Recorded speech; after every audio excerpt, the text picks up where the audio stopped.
ఏం పేరు? విఘ్నేష్. విఘ్నేష. ఎక్కడ మీది? ఇక్కడ ఎప్పటి నుంచి ఉంటున్నారు ఇక్కడ? 1 year. మరి మీకు అమ్మా నాన్న ఎవరు లేరా? లేరా? ఎక్కడున్నారు అమ్మా నాన్న? ఇక్కడ మరి ఎందుకు మీరు రోడ్డు పైనే ఉంటున్నారు? ఎందుకని? ఉం?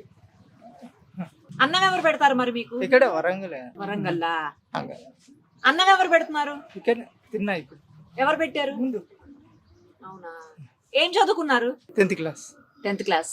ఏ స్కూల్లో చదువుకున్నారు? గవర్నమెంట్. గవర్నమెంట్ స్కూల్లో. తెలుగు. అమ్మా నాన్న ఏం చేస్తారు?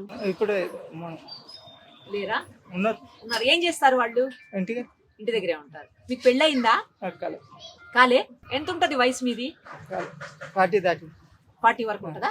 అక్క చెల్లెళ్ళు ఉన్నారా? అన్న తమ్ముళ్ళు? నేను ఒకడే. ఒక్కడే. ఎప్పుడు వచ్చేసారు ఇక్కడికి మీరు? 1 year అండి. ఎందుకు వచ్చేసారు ఇంట్లో నుంచి?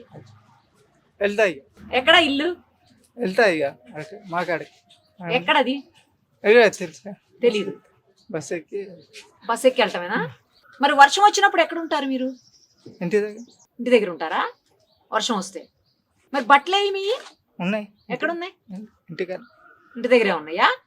గోవర్ధన్ గారు, మీరు ఎప్పటి నుంచి చూస్తున్నారు ఈ వ్యక్తిని ఇక్కడ?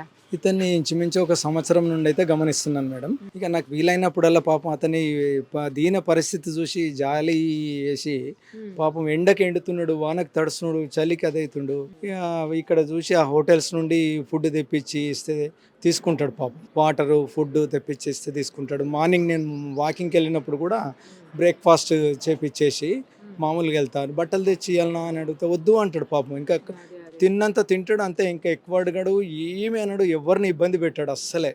ఏం పేరంటే విఘ్నేష్ అని చెప్తాడు. ఎక్కడ అంటే ఇక్కడే అంటాడు కానీ ఎక్కడ అని కరెక్ట్ చెప్పలేడు మేడం పాపం.